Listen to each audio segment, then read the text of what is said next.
So, Layla, how are you today? I'm doing well. Thank you, Amanda. How are you? I'm doing really well. Thanks for asking, and thank you for joining me. I want to start off and just understand a bit more about you. You have a very impressive background.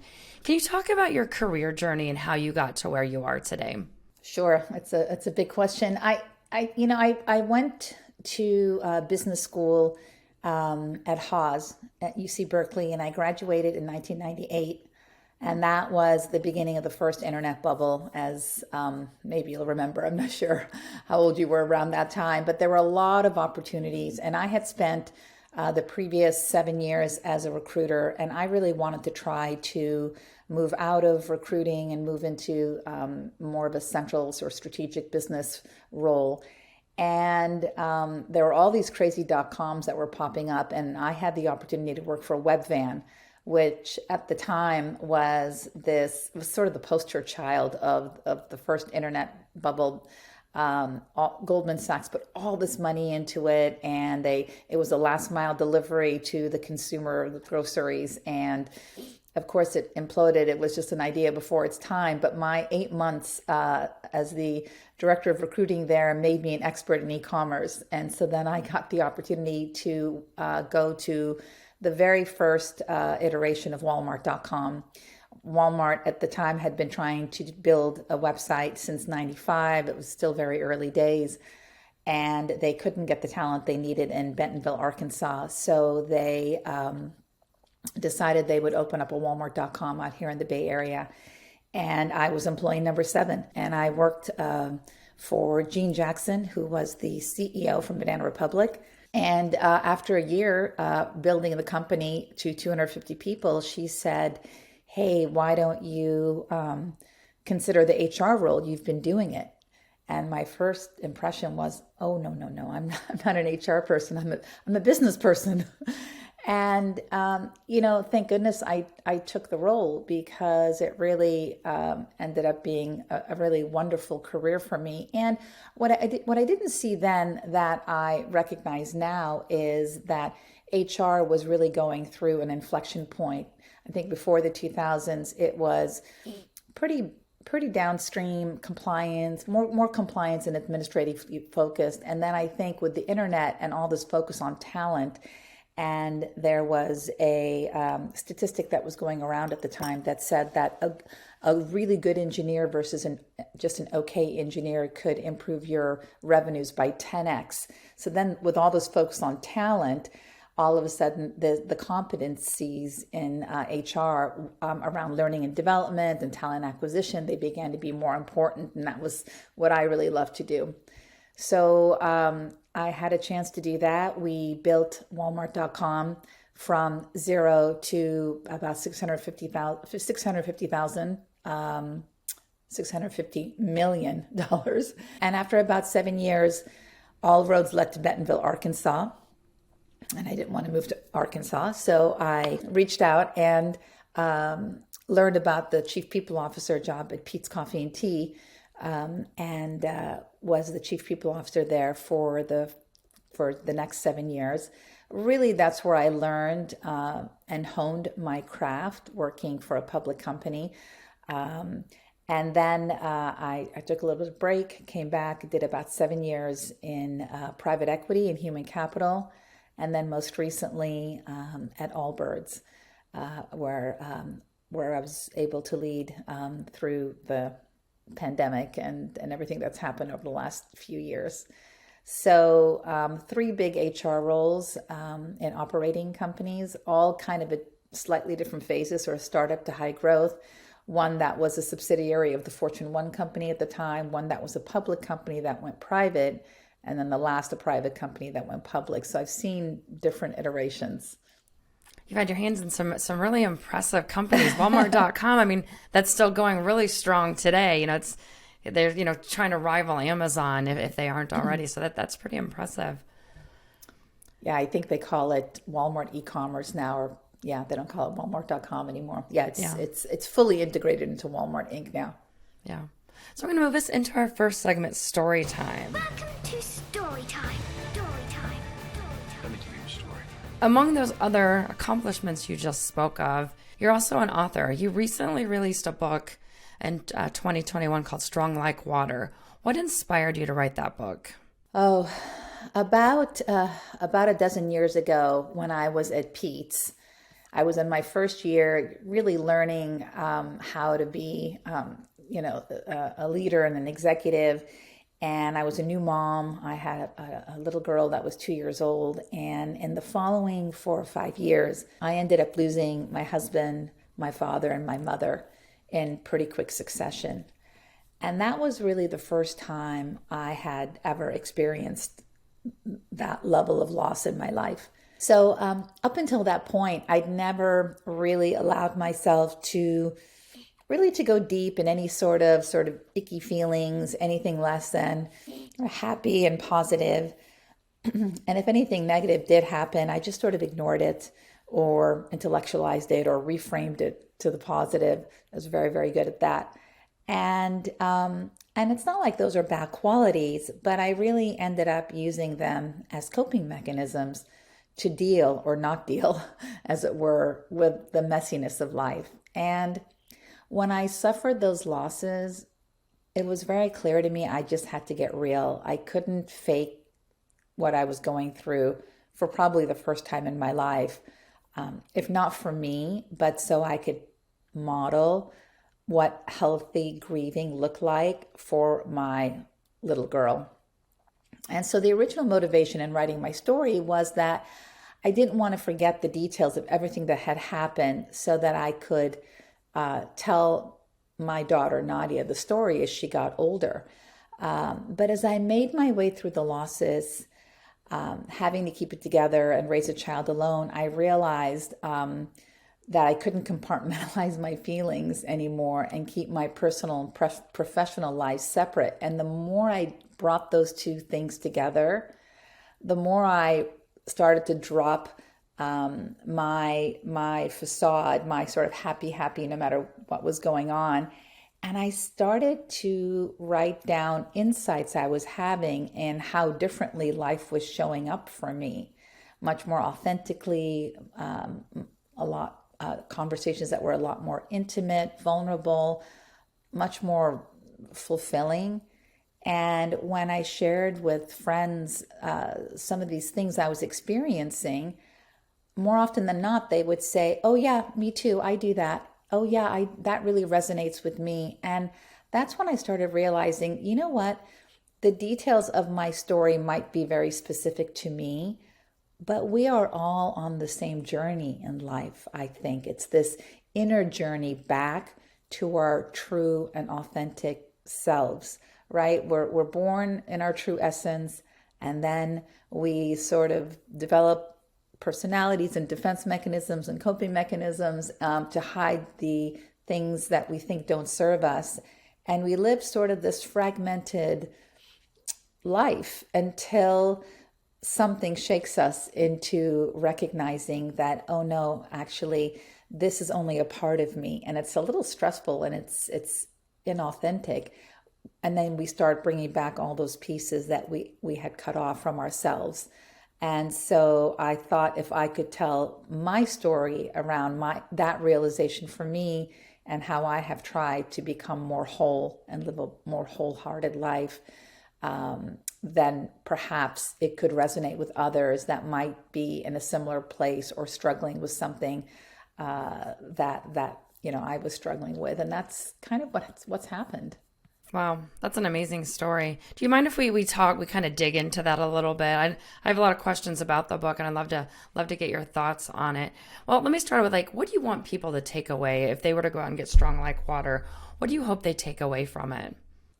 The book can be read on many different levels. On one level, one lesson I'd like readers to take away is that times of adversity in our lives really provide us with opportunities for growth.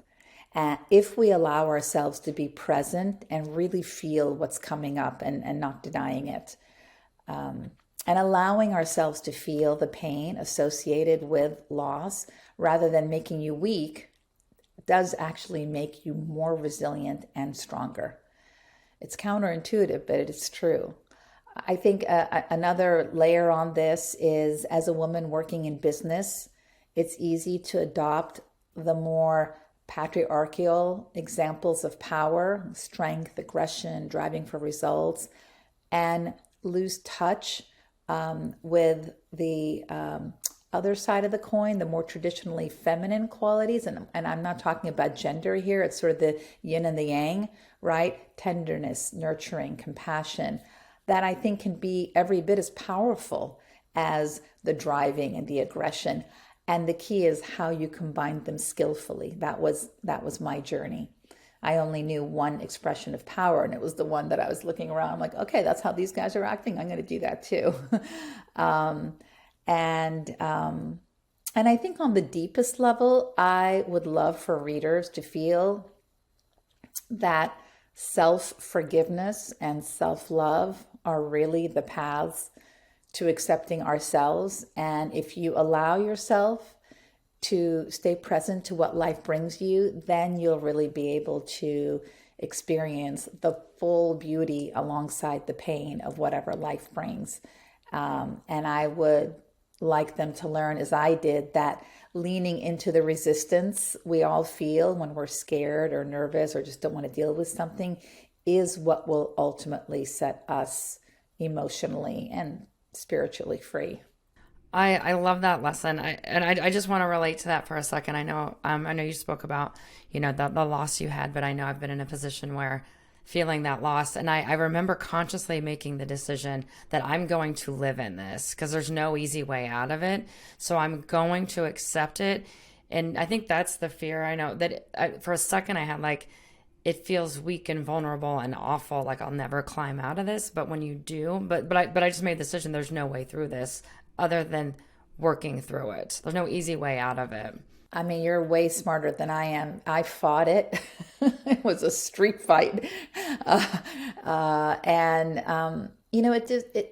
Because it was tied to my story. My story growing up was I had to be strong and capable, and that was the only thing that would keep me safe.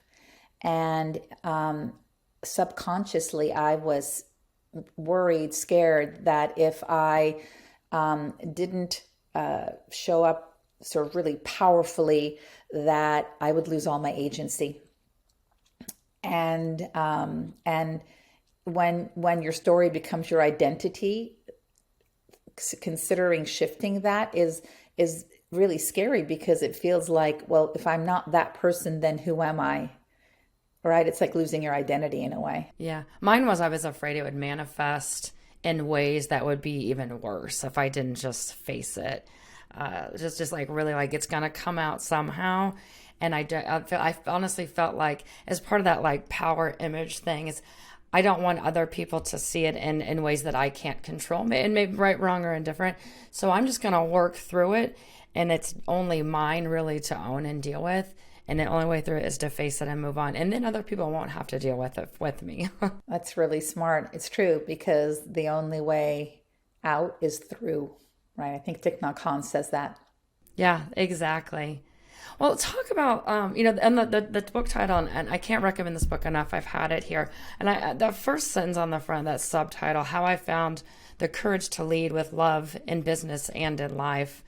I want to talk about like, there's a moment where you made the decision and you had to find that courage. But I wonder if you could just help us understand what it was like before this. I mean, you've talked a little bit about, the patriarchal, the ways you saw power and leadership before, but maybe just peek back that curtain, pull back that curtain a little bit and help us understand your leadership style before writing this book, experiencing this loss and writing this book. Yeah. After my book came out, I asked a friend of mine who had worked, who I'd met at Walmart.com, and then she came to work at Peet's. I said, did I used to be a just tell me. Because, you don't always see yourself clearly, right? And like, what did I used to be like? And she goes, no. She said, I wouldn't ever use that word, which was nice. She said, I The difference between how you were before and how you are now is before I would never have gone to you with a really hairy problem because I didn't think you'd make the space to just listen and kind of work through it. And that hurt, but it was really true. I was such a problem solver. I mean, you couldn't even finish your sentence. I got the answer. I got it. I've seen this. And I may not have been the smartest, but I was the fastest, and I took pride in that. And I just wanted to wrap it up and put a bow on it and put it away. And because I had no ability to stay with any sort of messiness in terms of the feelings. And so I think, I used to lead, I was very direct, I was quick, I was solution oriented, I tackled big complex problems. Maybe sometimes I bruised people's egos or didn't pay enough attention to how they were feeling because I just wanted to get to the answer. And then when I got to that answer, I wanted the next answer and on and on and on. And so I think how I've changed now is I just try to make a lot more space for the conversations. And, I think about leading through the pandemic. I could never have done that had I not learned that very important lesson, because leading through the pandemic, really, we had no answers. And it was really just making the space for the conversation and allowing people to be scared, be anxious, be worried, and have the ability, the capacity to hold that and yet provide some guidance in however way we could. And so what I ended up doing was creating sort of principles that we would communicate to folks about what was important and how we would make decisions, even if we didn't know exactly what those decisions were, like what we were prioritizing. Yeah. When you have a shift in that, and I might be oversimplifying this question and asking for an oversimplified answer here for our listeners, what are some ways they can start shifting that mindset to lead with courage and love, to find the courage to lead with love? Is there some ways that you've seen work for people that listeners might be able to adopt in their life to begin to identify this as an issue and evolve? Yeah, I think Marshall Goldsmith, who I think was like the first coach ever, he's coached some of the best CEOs, or the most important, the biggest CEOs, and he did a workshop at Haas after I graduated, and he said, "Look at you, all you freshly minted MBAs. You're just dying to add value, aren't you?" And so, we're all the same. He said, "The next time you're compelled to say something, I want you to do two things. First, breathe. Count to 5 and breathe. So pause and ask yourself, will my saying this increase their level of commitment? And if it doesn't, don't say it, because it's not for them, it's for you." So I think pausing, really seeking to understand, what is this person saying to you? A lot of times we're not listening, right? Practicing active listening. Are we really listening to what the person is saying, or are we coming up with our own response in our head, waiting for their lips to stop moving so we can interject something? If we really stop to listen, to try to take in all the information, their body language, their tone, their mood, then people feel really heard. And that is what makes people feel cared for and loved. That's it. That's all it takes. And I used to think that I had to have the answer. Most of the times people don't really want the answer. They want you to listen. They want you to empathize. You may need to give guidance or brainstorm. It kind of depends on the conversation, but how you bring love into the equation is really seeing the other person. And you do that by truly listening and empathizing with what they're saying. It doesn't mean coddling. The challenge here is how you integrate the two extremes. There is listening, there's empathizing, which are skills, but there's also setting expectations and boundaries. And it's how those two things come together and coexist, I think, that is the hat trick for leaders. Everyone's going to do it with their own personal style.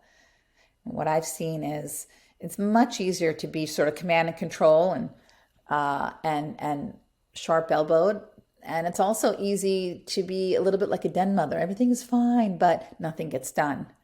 But how do you bring all those qualities together to set expectations, establish boundaries, and also make the space for listening?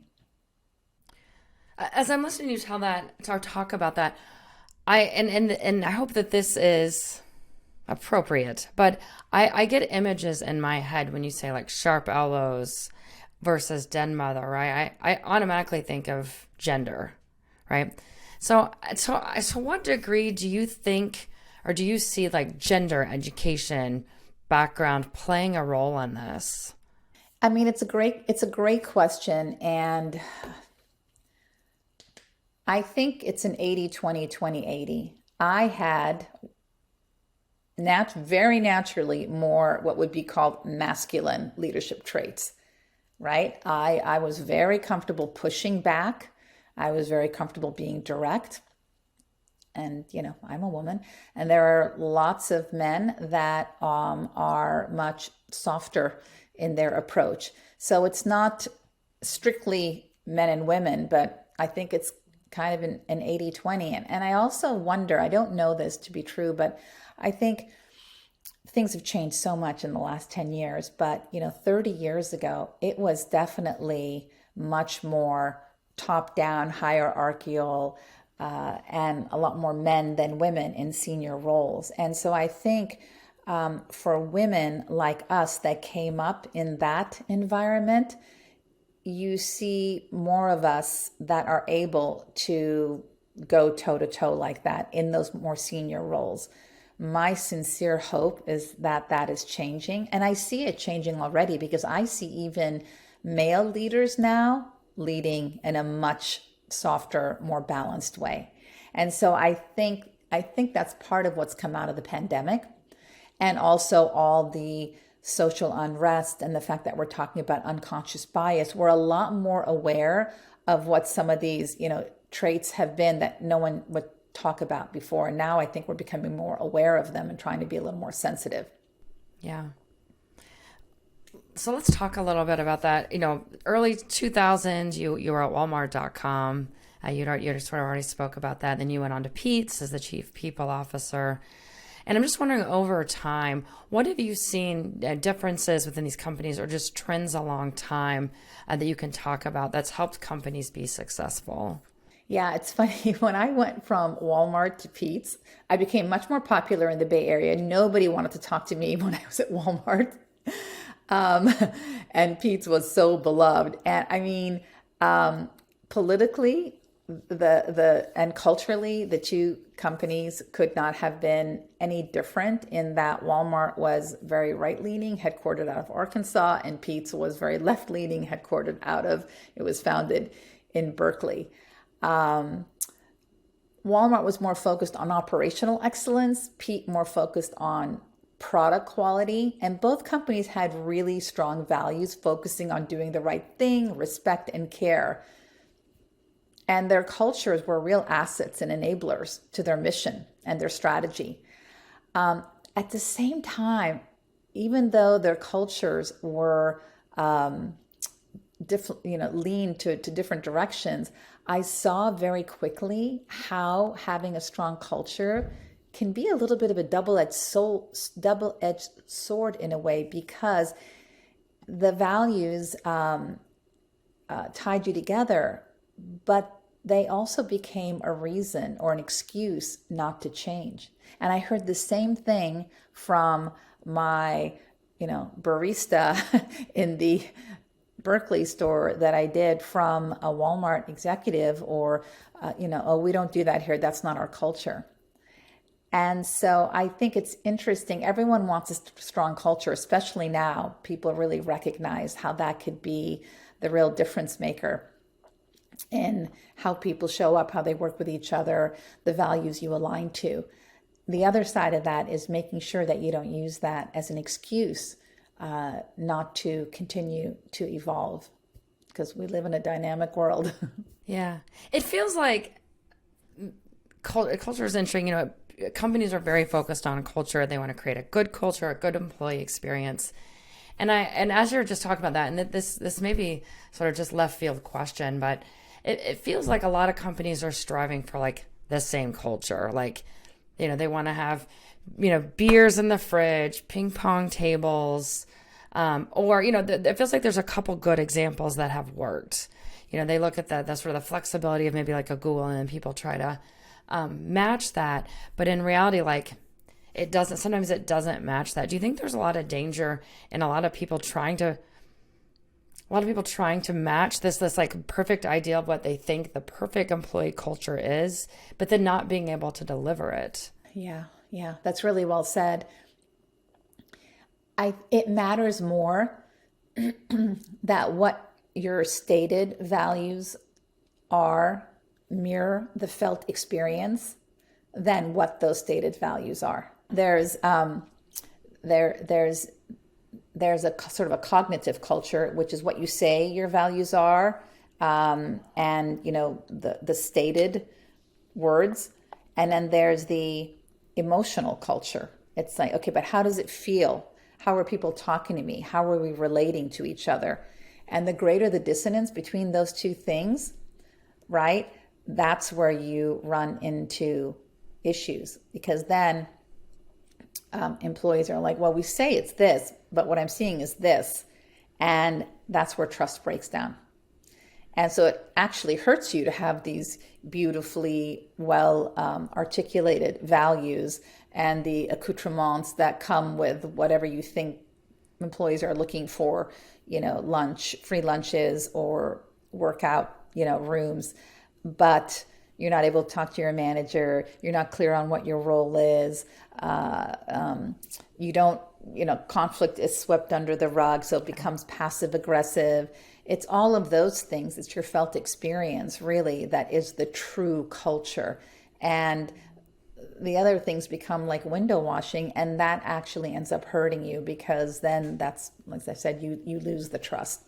Employees are super smart. You cannot, you can't be fake about it. It's better that you don't say anything. It's better that you don't even have values if you're not going to live them, because you're putting a stake in the ground saying, this is who we are. This is what's important to us. And they're watching. Yeah. Yeah. It feels like if any of our listeners have ever worked at a place where you were told the culture is this, then you get there and it's wildly different. Yeah. You know that probably within the first couple of days. And yes. I can guarantee we all go, uh-oh, yes. This isn't going to be good. Well, and they feel betrayed. It used to be, I heard Adam Grant and Esther Perel talking about this. Relationships, or our relationship with companies used to be, it just used to be more transactional. I mean, on some level, of course, our relationship with every job is transactional because we give our time and we get money. But there's been a movement to connect more deeply with employees, right? To say, no, we care about you as human beings. And when you do that, when you break that trust, it's no longer, it really is a betrayal. It feels like a personal betrayal, no longer like, oh, okay, well, this isn't working. I need to go find something else. It's much deeper. And I think that's what we're seeing now. I mean, I'm hearing, some of the news around employees getting let go now at tech companies, and what are you going to do to support them? And let me tell you, in the 90s, when people were getting laid off, nobody was asking how you were going to support the employees through that. It was just like, sorry, you can go now. So things have really shifted in 20 years. Yeah. I want to move into our next segment, ripped from the headlines. You hear the news? Extra Extra, read all about it. Because that's exactly what I want to sort of touch on, right? 2020, a lot of things shifted because of the pandemic, right? Culture and employee experience really became forefront because you really got to see, that the promise of we care about employees, and then we have to see it in action, right? It changed the workplace. It changed a lot of things, right? We saw people moving to remote. Now we're going, people are going back or doing more hybrid. Like you just mentioned, there's layoffs. So given the big shift we've had over the past few years with work culture and leadership style, what are some critical skills that you see or you believe leaders must have to help employees during these, have needed to have, should have had, and will need to continue to have to weather this storm? Oh, that's such a good question. I mean, we talk a lot about establishing psychological safety these days, right? And that is the belief that you can make a mistake and you won't get punished, right? So those types of cultures are what we're striving for. But again, in order to have organizations that are learning organizations and ones with a growth mindset, that high psychological safety has to be matched with leaders and managers being able to hold people accountable. So you really, really, really need both. And so some of the leadership qualities and skills, I think, that allow you to lead from that place where you're able to show high care and create psychological safety, but at the same time also hold people accountable, which is being more directive, are some things that come to mind is frame the problems that you're solving as learning problems, not execution problems. Because if it's about learning, then it creates a lot more space, right? And it engages everybody in the problem to come in and try to figure it out. I don't know. Let's see. Let's try to figure this out. That right there eases a lot of the anxiety. I think leaders acknowledging their own fallibility. Like, I may have missed something here. I'm not sure. Let me hear from you. That creates safety to speak up. Modeling curiosity. How did we get this right here? I was expecting that. Being approachable, right? Being accessible and approachable. Holding people accountable to transgressions, because if you don't do that, then you're basically signaling to everybody else that they could just do what they want, and you can do it in a kind yet firm way. So I think those are some of the skills that are necessary. And what I'm seeing now is that the pendulum has swung, and more leaders now are, I think, being not very clear about their expectations or what's possible or what they will do. And I understand it, right? Because now the cultural norms have shifted, and the norms now are much more overtly taking care of your employee. But you're not taking care of them if something is true and you're not telling them, or something's false and you're not telling them, right? So I think it is having the courage to be able to say the things that you know aren't going to be well received and deal with that aftermath. All right, Laila, I'm going to move us into the last segment, asking for a friend. Hey. I want to reach back to what you were just talking about, the psychological safety and the shift in leadership. We've talked a lot about the past 20, 30 years. And what has shifted. Given this, like, what do you expect to change in the next 10 years?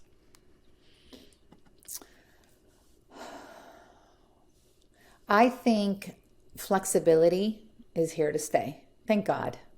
Yeah, right. I mean, just this 9 to 5, in the office, commute 2 hours a day. I really, really hope those days are gone. I know that companies now are are kind of going back to, you need to come back into the office, but I really don't think 5 days a week is going to ever come back. I'd be very surprised. I think at minimum we'll have 4-day work weeks, And within that, there will be flexibility. Well, we've been trying to have 4-day work weeks for 2 decades. Yeah. And companies are just afraid to go there. And I think now companies are like, okay, please give us 4 days. So I think I was reading the other day that some larger companies were having some employees do Monday through Thursday and others Tuesday through Friday, and they cover the one day. So I think that is going to be a shift. I think greater flexibility. I think greater tolerance around remote. I think the question is going to be, how do you do it in a way that is fair? Because the minute you do it for, one employee or a set of employees and not another, they're going to want to know why. So I'm not saying you can't treat the employees differently, but there needs to be certain principles around it. Like, your job has low interaction with other people. Maybe it's a lot of data entry. Maybe there are certain days, like if you're running payroll and you don't need to talk to anyone, you don't have to be in the office. Perhaps if you manage a certain size or team, depending on their level of experience, if they need you there. I mean, work is so much around learning by osmosis too, right? And sort of the apprenticeship model. So we are losing something not being around each other. And I think most people don't want to sit in their home all day long and work via Zoom. So really, it's what is that balance that's going to work for the company, the business that they're in, and the types of employees they have. I do not think it's going to be one size fits all. There's going to be lots of stuff written about it, but I don't think we're going to establish one playbook. Yeah. I think some of that, I love that. And I think some of that in my mind can be attributed to having the rise of multiple generations in any one workplace, right? You still have baby boomers, Gen X. I think we both talked about we're in the Gen X. We have millennials, Gen Y, Gen Z, right? They're all coming together now in the workplace. And they can have very different opinions on a variety of issues, even flexibility in the workplace. So my question to you, being a leader in HR for so many years, how can HR and people leaders really lean into this and help people find a common ground? I mean, I think it depends on the size of the company, right? The companies that I've worked for that where there's a few hundred employees in the home office, it's a really manageable number. And I think having a point of view of what you want from a leadership perspective, like, we want people to come back 3 days, 4 days, we want this. But then really sharing how that decision was arrived at and be like 80% certain that that's what you wanted, but be open to hearing from employees how it lands with them, because it's impossible to see it from everyone's point of view. But, what we tried to do at Allbirds was to sort of lay out the problem, which is, okay, you've got people touching product. People who touch product and material cannot do it from their home. So for that group of people, we're going to treat you this way, and here's why. Questions, problems, suggestions, great, let's take them. And so then it's establishing those kinds of parameters and principles, and in a way co-creating, but not going and saying, oh, what do you think we should do? Really kind of having it fairly well sort of thought out, but leaving space and room for listening to feedback that might bring up a point where you're like, oh, I didn't even think about that. That's a really good point. Yes, thank you. I feel like the key there to me, like hearing you say that, is I like that you're like, here's where we're at. Let's hear your feedback, and trying to get ideas that you didn't know about it, or maybe not have thought of ahead of time. It's that curiosity piece, and then in the end, you will never meet all the needs for all people all the time. Sadly, someone's always going to be upset at something, and in that case, I think you just have to have the ability, the courage to say, this is the direction we're going. It doesn't seem like that fits with what's important to you. Is there any way we can bridge that gap? And if not, then this may not be the place for you. I think where it becomes really hard is where, you have employees that want, 50 different ways of doing it, and the company's trying to be really accommodating, and then they stand for nothing, and then nobody is happy, right? There has to be some stake in the ground. Well, Laila, this has been a lot of fun. Before I let you go, let our listeners know where they can find you. Sure. I have a website, www.lailatarraf.com, and I have an Instagram feed, which is laila.tarraf, and on LinkedIn. Great. Thank you so much for joining today, Laila. This has been a lot of fun. Absolutely. Thank you.